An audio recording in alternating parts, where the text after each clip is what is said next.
सेवक खंजा बाड़ी देई संभाल प्रभु खेती पालक गोपपुर गोपी गो पाले घेनी दूध दहिकी कृष्ण बलराम सहित दर्शन पाइकी घेनी संभाल महानित्य भवन घटे अवकाश देई जाओ दर्शन आसीचंती हर पार्वती कपिलास कंदरु उठ स्वामी दिय दर्शन अवना मंदिर।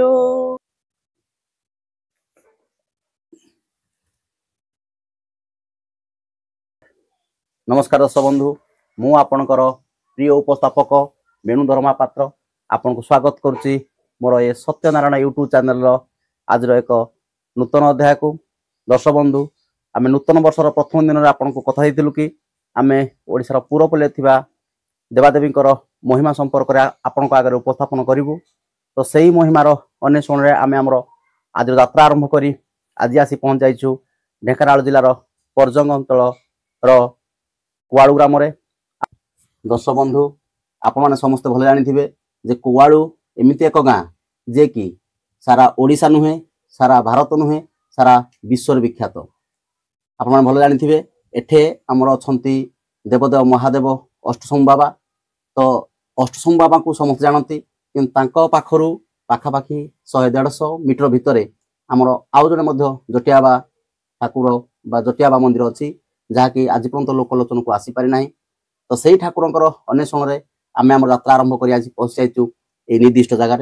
एठी अछंती हमर मां हम पाखरे उपस्थित अछंती एवं हमर भक्ता माने मध्ये उपस्थित अछंती चलंतु सेही मां कठारु ठाकुरंकर महिमा विषय जानि परिबा। मां हम सत्यनारायण यूट्यूब चैनल को आपन को स्वागत। मु अनुरोध करबी टिके ठाकुरंकर महिमा संपर्क रे टी कहिबे।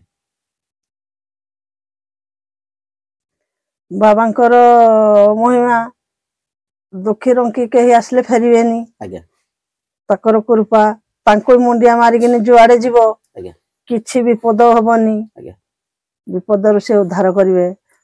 हमर ठाकुर माने केउ दिन ठारु पूजा ढे पाइले कहि परिबे। से केते वर्षर करिवेनी कहि परिना ना बहुत पुराना ठाकुर से केते वर्षर कल्पना करि परिबेनी। किंतु समस्त आबर आनते अष्टसम बाबा को किंतु एठी की प्राय ये लोकलोचन आढ़ा रहि जाई जी। आज पर्यंत लोक माने भी माने समस्त भी जानि पार नांती जे सम ठाकुर जन अछंती ना जटिया बाबा बोली जानि पार नांती।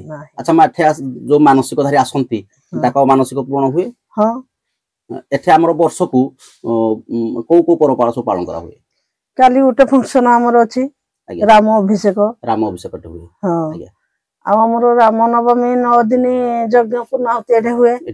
हां आज्ञा भक्त मानकर समागम एठी हुए।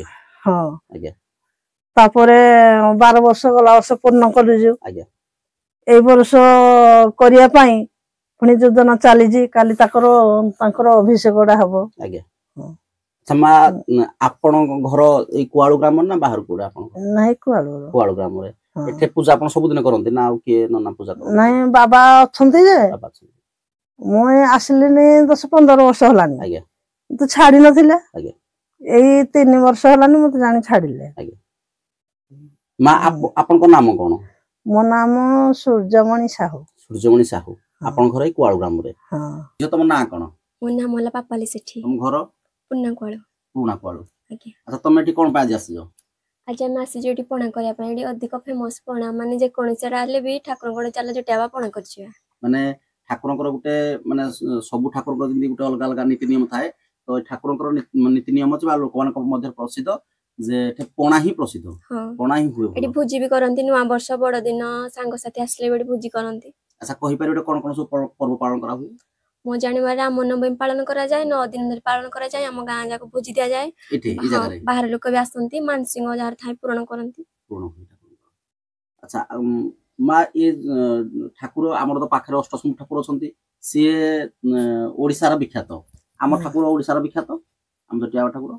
हां ओडिसा रा को अंचल सब लोक जे आसंती एडी भुवनेश्वर पटामुंडई आठो आसंती केउझर जाजपुर आसंती एडी ठाकुर को मानसिक मते पूर्ण होई से माने आसंती एडी। अच्छा मते कहि परिबे ई ठाकुर अष्टसम ठाकुर माने उन्नति पत्र चली किंतु ये एबे अछि अबलित अवस्था अछि कोन पई कहि परिबे। बाबा जने जे बाबा मत को 3 वर्ष लन छाडी छिनी सेडे बाबा अछंती जे तांको भक्त को नै गिनी ई मंदिर खंडिक तयारी करूजंती से कहले बाबा निजे चांदा बेदा करी मंदिर आरंभ मंदिर करूजंती से कहले जे मो ए जीवन थिबा पर्यंत मो ए जो खंडिक करूजी तांको बाई समस्त को मंदानी र करबी जनकर कहारी करबिनी जनकर कले जन कब ई देखो मु देई दिली एटा मो जागा हम भाबासी। हां हेले जत्ते समस्त अछि जे टंकाडे दो चाना दो पांखुरी मंदानी रे ए खंडिक मु तयारी करबी। अच्छा मा आपनकर कोन ठाकुर प्रति अनुभूति अछि जीवन रे कोन आपन ठाकुर को पाइजंदी आपन दीर्घ 15 वर्ष हला आसी पूजा करछन कोन ठाकुर को महिमा आपन पाइजंदी। बाबांकर महिमा पाकर बापा मोर आगरु एठी आसंती। आज्ञा ए गां रा मु घर आज्ञा हमर जे दीटा जगह रे रहि जाई जति न बापा एठु सब बळ आसंती छुआरु भी मु एठी सब बळ आसे। आज्ञा एडो ठाकुर मोर किछ आशीर्वाद आपन पाइजंती हेमदी एडो सब बळ हम बाबा को डाकू सब बळ छुटियारु बाबा को सब बळ डाकू एडो तापरे एठो मिते हेकिनी गला एडो तापरे मैं जाए हमर कृष्ण गुरु एडो तापरे हमर गादी आडे जाऊ गादी आडे भांगी देले एठो मु धीरे धीरे एठो एठिक आसले झाडू करि दे एमे जे हो का एठो बाबा को बाई फूल तोड़ी दिए ତାଙ୍କ ଜାଗାଟି ପରିଷ୍କାର ପରିଚ୍ଛନ୍ନ କରିଦିଏ। ବାବା ଆସିଲେ ପୂଜା କରନ୍ତି। ଏଠୁ ଧୀରେ ଧୀରେ ଏମିତି ହଉ ହକା ଏଠୁ 3 ବର୍ଷ ହେଲାନି ଏଠୁ ବାବା ଧାମଣ୍ଡିକି ଛାଡିଦେଲେ। ଅଛନ୍ତି ସେ ଯାଇ ଗୋଟାକ ବେଳକୁ ଆସୁଛନ୍ତି। ହଁ ଗୋଟାକ ବେଳକୁ ଆସୁଛନ୍ତି। ବାବା କହିଲେ ତମେ ରହିଲନି ଧୀରେ ଧୀରେ ତାଙ୍କର ସେବାଟି କର। ସେଦିନଠୁ ତାଙ୍କ ସେବାଟି କରୁଛି। ଆମର ଟିକେ ଜାଣିବାର ଅଛି ଆପଣଙ୍କୁ ମାନେ ଠାକୁରଙ୍କ ଆଶୀର୍ବାଦ ଆପଣଙ୍କ ପ୍ରତି କଣ ହେଇଛି ଯେ ଆପଣ ଠାକୁରଙ୍କୁ ଏତେ ସମର୍ପିତ? ଆଶୀର୍ବାଦ ନହେଲେ ଗୁରୁଙ୍କର କୃପା। କଣ ଟିକେ ଆମ ଦର୍ଶନ କହିବେ? ଗୁରୁଙ୍କର କୃପା ନହେଲେ ଗୋଟେ ଜିନିଷ କରିପାରିବେ କି?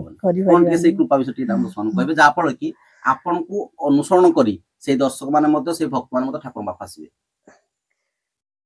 ବାବାଙ୍କର କୃପା ହେଲା ମୁଁ ଗୋଟେ ଜାଗାକୁ ଯିବି ବୋଲି ଯୋଉଠିକି ମୁଁ ବାହାରେ ବାବାଙ୍କୁ ଯଦି କହିବି ବାବା ମୁଁ ଯାଉଛି ଆନନ୍ଦରେ ମୁଁ ଯାଏ। ଯଦି କହିକିନି ନ ଯାଇଛି ମୁଁ ଆଉ ଘରୁ ବାହାରିକିନି ଯାଇପାରେନି। ଛୁଟିଆରୁ ଯିବା ଆସିବା କରିଛି। ମୁଁ ଆଗରୁ ଜାଣେ ଯେ ଯେତେ ଜାଗା ବୁଲିଥାଏ ବାବାଙ୍କ ପାଖରେ ଆସିକିନି ପହଞ୍ଚେ। ଛୁଟିଆରୁ ବି ମୁଁ ସେଇଟା ଯୁଆଡେ ଯିବି ଶୋଇଥିବି ଏଠୁ ବାବାଙ୍କ ପାଖରେ ଆସିକିନି ପହଞ୍ଚିଯିବି। ଏଠୁ ଏମିତି ହେଇକିନି ଏଠୁ ବାବାଙ୍କ ପାଖରେ ରହିଛି ଆଉ ତାଙ୍କର କୃପା। କଣ ଅନୁଭୂତି ଠାକୁରଙ୍କ ବିଷୟରେ? ମୁଁ ଜାଣିବାରେ ଠାକୁରଙ୍କର ଯିଏ ଯାହା ମନୁଷ୍ୟ ଯିଏ କେବେ ଖାଲି ହାତରେ ଯାଆନ୍ତିନି। ତମେ କଣ ପାଇଛ ଠାକୁରଙ୍କ ପାଖରୁ? ଠାକୁରଙ୍କ ଆଶୀର୍ବାଦ କଣ ତମ ପ୍ରତି ଅଛି? ଠାକୁରଙ୍କ ଆଶୀର୍ବାଦ ସମସ୍ତଙ୍କ ପ୍ରତି ଅଛି। ତମ ପ୍ରତି କଣ ଅଛି? କଣ ତମେ ଠାକୁର ମାଗିଲେ ଠାକୁର ଦେଇଦିଅନ୍ତି? ଠାକୁରଙ୍କୁ ତ କିଛି ମାଗିବାକୁ ପଡେନି, ସେ ଆଗୁଆ ସବୁ ଦେଇଦିଅନ୍ତି। ଆଗୁଆ ସବୁ ଦେଇଦିଅନ୍ତି ନାଇଁ?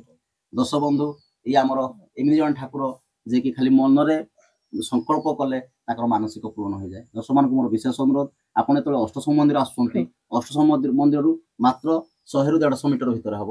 ଆପଣ ଆସି ଏଇ ଜଟିଆ ଠାକୁରଙ୍କୁ ଦର୍ଶନ କରି ଯାଆନ୍ତୁ ଏବଂ ଠାକୁରଙ୍କର ମହିମା ଲାଭ କରନ୍ତୁ।